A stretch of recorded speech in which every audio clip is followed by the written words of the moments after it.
লগকেইটা পঞ্চায়ত নিৰ্বাচনৰ কাৰণে আমাৰ বিশ্বাস ৰাইজ অতিষ্ঠ হৈছে বিজেপি চৰকাৰে ভয় ভীতি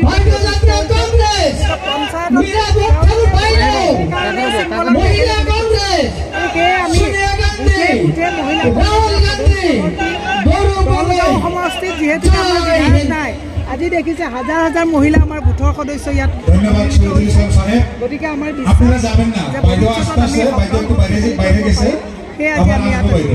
ইছ্যু কি হ'ব বাইদেউ চাওক নিবনুৱা সমস্যা মহিলা কম দামত বস্তু দিব পৰা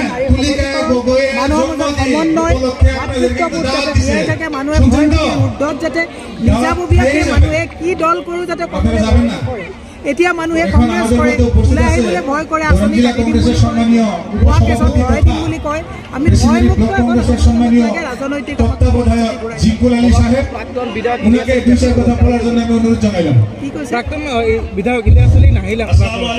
আজি জিতেন্দ্ৰ সিং ডাঙৰীয়াৰ আজি গুৱাহাটীত যিহেতুকে মিটিং আছে ছোৱালী ডাঙৰীয়া অহাৰ কথা আছে মই ভাষণ প্ৰসংগটো কৈছোঁ গতিকে তেখেত আহিব পৰা নাই আৰু মোৰো মিটিং আছে 3টা বজাত ময়ো লৰালৰিকৈ যাব লাগিব কিন্তু এখন যিহেতুকে আগতীয়াকৈ মিটিঙৰ ডেট দিয়া আছিলে গতিকে মই ছাৰক ৰিকুৱেষ্ট কৰি পেলাই আহিছোঁ কিন্তু সেইকাৰণে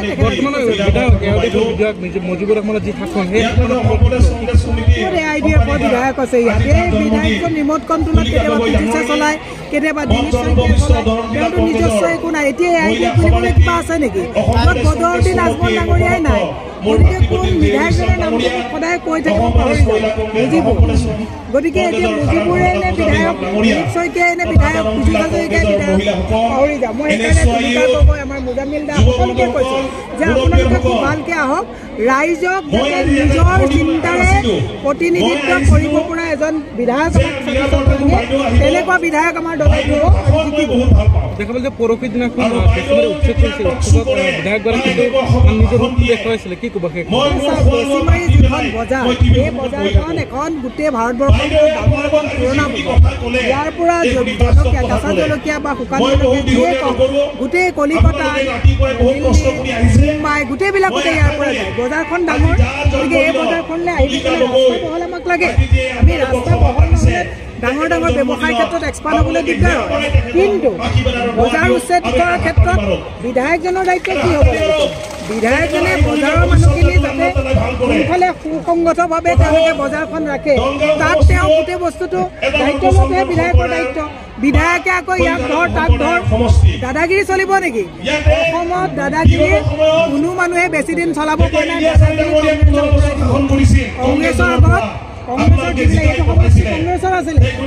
আমাৰ ইয়াৰ পৰা ইলিয়াছ আলী ডাঙৰীয়াই নেতৃত্ব দিছিলে গতিকে আমাৰ ইয়াত কোনো মানুহক ৰঙা চকু বিধায়কে দেখুৱাব লাগিব